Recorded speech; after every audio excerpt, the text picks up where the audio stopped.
복음의 본질을 회복하라 세 번째 시간입니다.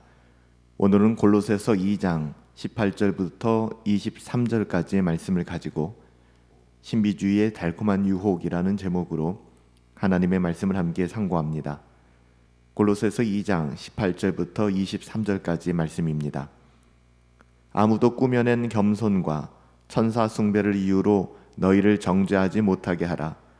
그가 그 본 것에 의지하여 그 육신의 생각을 따라 헛되이 과장하고 머리를 붙들지 아니하는지라.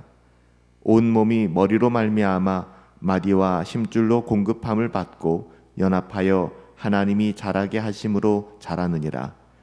너희가 세상의 초등학문에서 그리스도와 함께 죽었거든 어찌하여 세상에 사는 것 같이 규례에 순종하느냐.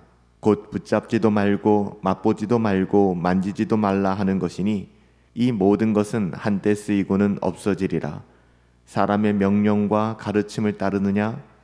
이런 것들은 자의적 숭배와 겸손과 몸을 괴롭게 하는 데에는 지혜 있는 모양이나 오직 육체를 따르는 것을 금하는 데에는 조금도 유익이 없느니라. 아멘.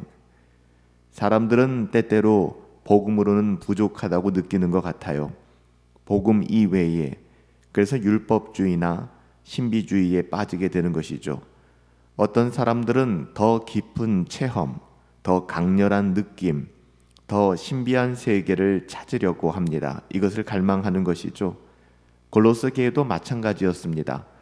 그들은 천사 숭배 등 영적인 것처럼 보이는 것들에 깊숙하게 빠져 있었어요. 오늘날 기독교가 또한 무속주의와 별반 다를 것 없이 보이는 이유가 여기 있는 것 아닐까 싶습니다. 하지만 바울은 이러한 신비주의적 신앙이 결국 신앙의 본질을 왜곡한다라고 경고하고 있습니다. 누누이 말씀드리지만 기독교 신앙은 신비한 신앙입니다. 신비적이에요. 신비하다는 것과 신비주의는 결이 정말 다른 이야기입니다.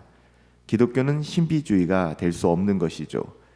사도 바울은 신비한 것을 이야기하고 신비한 것을 주장하는 사람들이 너희의 생각을 다스리지 못하게 하라. 거기에 미혹되지 말아라. 영향받지 말아라. 라고 이야기하는 것이죠.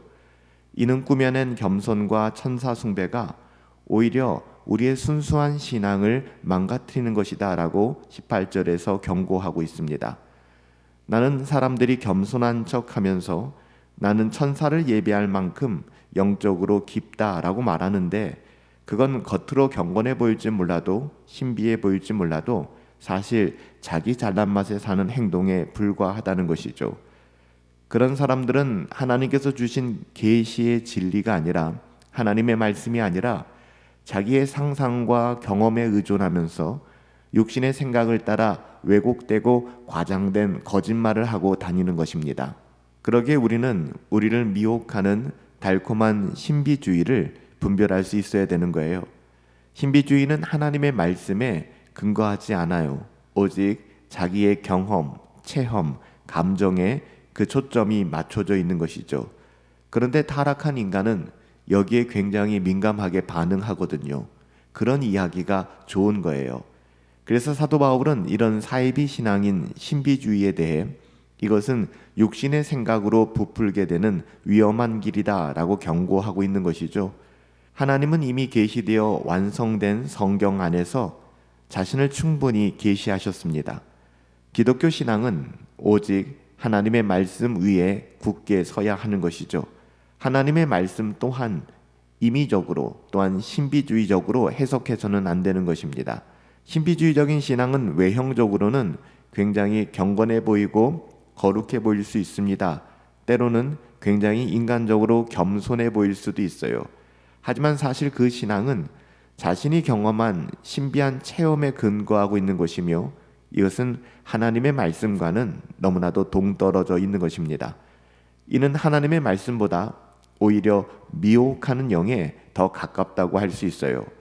그러므로 누군가 나는 놀라운 신령한 체험을 했다, 그런 경험을 했다고 말하며 자신이 더 깊은 높은 신앙을 가졌다라고 말할지라도 만약에 그들의 그렇게 말함에도 불구하고 하나님의 말씀과 그리스도 은혜의 복음에 연결되어 있지 않다고 하면, 다시 말하면 하나님의 말씀을 통해 그리스도가 드러나지 않는다면, 곧 머리이신 예수님과 붙어 있지 않는다면 그것은 공허한 자랑에 불과할 뿐이다 라고 사도 바울은 이야기하는 것이죠.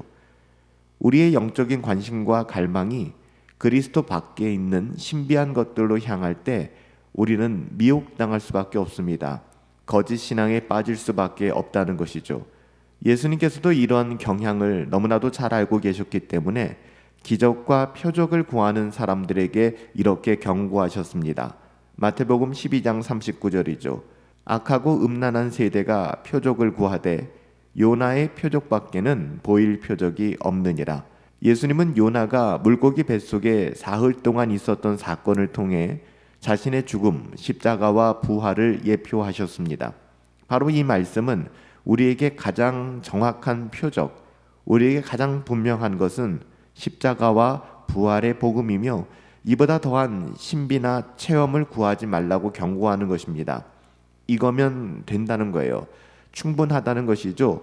십자가와 부활, 그리고 하나님께서 우리에게 계시하여 주신 하나님의 말씀을 통하여 우리는 하나님을 알게 되는 것이고, 또한 바른 신앙이 무엇인가를 분별하게 되는 것입니다. 기적이라는 것, 우리가 할 수 없는 놀라운 일들이 이 땅 가운데서 일어난다고 해도 우리의 믿음을 그것이 자라게 하는 것 아닙니다. 우리의 믿음을 일도 좋은 방향으로 끌고 가지 않아요. 복음의 진리, 곧 그리스도의 죽으심과 부활 안에서 우리의 신앙은 세워져야 되고요. 우리의 신앙이 여기에 세워지게 될 때 우리는 헛된 영성과 자의적인 종교 생활로부터 자유함을 얻게 될 것입니다. 하나님은 이미 성경을 통해 자신을 충분히 계시하셨고, 우리는 그 말씀에 순종하여 그 안에서 성장해 가야 합니다. 성경에서 말하는 참된 겸손은 우리의 개인적인 경험을 뛰어넘어 오직 하나님과 하나님의 말씀에 집중하는 것입니다. 우리가 자랑할 수 있는 것은 우리의 체험이나 우리의 능력이 아니라 오직 하나님의 은혜와 그리스도의 구속의 사역인 것이죠. 바울은 골로새서 2장 19절에서 그가 머리가 되지 아니하면 모든 지체가 자라지 못하느니라 이렇게 경고하고 있어요. 신비주의는 성경이 아닌 개인적인 체험과 감정을 중시하고 그리스도와의 연결을 간과합니다. 가볍게 여기는 거예요. 그 결과 신앙의 중심이 체험이나 감정에 집중되어서, 우리의 어떠함에 집중되어서 그리스도와의 깊은 관계보다는 외적인 경험, 신비한 현상을 추구하게 만드는 것입니다.